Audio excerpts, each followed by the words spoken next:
Hi guys, welcome to my YouTube vlog. For today's video, simple lang. Tuturuan ko kayo how to convert from dollar to peso from MarcoPay. So, ano pang hinihintay natin? Let's go! So, for today's video, tuturuan ko kayo how to convert US dollar to peso dito sa MarcoPay. Kasi syempre, di ba, alam niyo naman, pag nasa onboard tayo, sumasahod tayo ng dollar. Pero syempre, kailangan natin siya i-convert to peso para ma-transfer natin sa bank account. Mata-transfer lang natin ang dollar sa MarcoPay sa other bank if yung dollar natin is, yung bank natin is dollar account. Pero if not, hindi natin may papasa yan. So, tuturuan ko kayo ng step by step how to do it. So, first of all, ilagin natin yung MarcoPay natin. Ayan, siguraduhin mo na ano ka. Ayan, may internet ka, naka-register ka na, at fully verified ka na. Once you download the MarcoPay, ayan na yun, you'll go to this page. So, at the moment, nakikita nyo to, meron akong 1,970 US dollar. Pero, 0 US peso. So, gagawin ko siya, paano ko siya i-convert? Ayun, tuturuan ko kayo. First, go to Forex. Nakikita nyo to Forex. Ito. Ayan. Once you click the Forex, sunod nyan, is ito. Forex transaction details. So, ano to? Dito mo makikita yung palitan niya from US dollar to peso. Pero hindi pwede yung vice versa na US peso to US dollar. Hindi siya ganun. Doesn't work like that way. So, one-sided lang siya. So, nakita nyo, may 1,970 ako. PHP. So, pipindutin ko tong, wala pa siyang conversion kumbaga nandito pa. So, pipindutin ko tong amount to convert. Once I click that, ayan, makikita nyo, amount to convert. Pipiliin ko, di ba ito? Pipiliin ko US dollar, which is dollar lang naman meron dito. Ayan. So, at the moment, December 18, 2025, 4 p.m. Ayan, ang palitan niya. Kasi cut-off natin ang palitan ng US dollar is until 4 p.m. lang. Is 58.35. Kasi tinitrade yan, so daily nag-change yung yung price ng US dollar. So, ayan, 58.35. So, hindi ko kailangan lahat papalit ng pera ko. So, lagay ko pagka US dollar ko, automatic lalabas yung exchange rate niya. Afterward, ayan, makita mo 470. 470 na ipapapalit ko. Para yung sa ko, wala akong butal, diba? So, matitira is 1,500. After that, ayan, nakita mo, may automatic conversion siya sa baba. Ayan, makita mo yung automatic conversion niya, 27,424. Ayun yung magiging palitan niya. So, ayan yun. After that, papipiliin ka sa baba yung purpose of transaction. Ewan ko kung ba't kailangan pa. Pero syempre, tatanungin ka pa rin nila, purpose of transaction.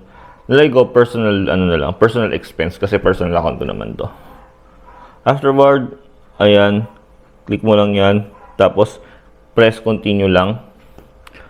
After ng pagka-press continue, ayan na, review your details. And then, kung satisfied ka na sa palitan, kung hindi ka bababaan ka dyan, pwede naman kinabukasan, ipapapalit mo. Pero on your own reset na lang, on your own risk na lang, baka pwede pang bumaba yan. So, bababa pa yung palitan. Kung feel mo, papalit mo na agad. After dyan, ayan na, lalagay mo yung PIN number mo, siguraduhin mo kabisado mo, ayan. Personal PIN. Pagkalagay niya personal PIN, press confirm.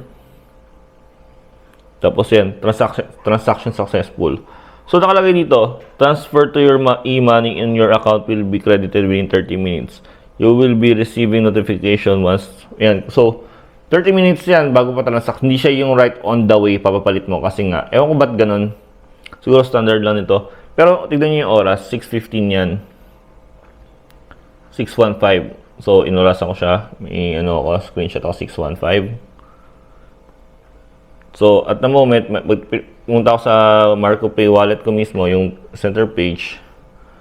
Makikita mo, 1.5 na lang, wala pa yung PHP. So, abangan ko siya. It's 6:15 dito sa oras ko, dito sa taas. Tapos, dito na may notification. Ayun, may notification siya na successfully yung Forex ko. After that, ayan, hintay lang natin, wala pa. 6:15. And then, pag check mo yung email account mo, automatic, meron kang email na notification na pinadala sa sa email mo, which is ayun yung pang login mo sa MarcoPay mo, 'di ba? Tapos ibig sabihin nun, tignan niyo to. Afterward 6:28 lang. Wala pang media ora. So 6:28 pa lang, 13 minutes lang, na-convert na siya. So, ayos din naman. So, hindi siya accurate na 30 minutes talaga na mag-send. So, yun lang. After nun, pwede ko na siya ipa-money transfer, which is another vlog ko na yun. Igagawin ko na lang para hindi ganun kahaba yung pag-vlog. Tapos, pag-aaralan din natin how to apply, MarcoPay card, how to pay bills. So, marami pa tayong MarcoPay vlogs. Yun lang muna. So, if you do like this kind of tutorial, di ba? Please do like and subscribe my YouTube channel. Yun lang. Maganda itong MarcoPay, syempre, required to sa company. Ewan ko, sa company namin, required na to na digital money na kami para less dollar cash tayo, syempre. Tsaka mas madaling magpapalit. Okay din naman siya. Pero, on the other hand, syempre yung iba may gusto. Hawakan talaga. Pero maganda rin naman yun, lalo pag on board ka, pag cargo ship ka, di ba, kailangan mo ng pera. Mapapadala mo agad on the spot. Kunyari may kailangan ng pamilya mo. Yun din, may mga pros and cons. Siyempre, kailangan natin mag-advance para to move further. Maganda to pang Gcash talaga, pang Seaman. So, I really recommend using MarcoPay. So, if you do like this kind of video, please do like and subscribe my YouTube channel. Maraming salamat. Peace out.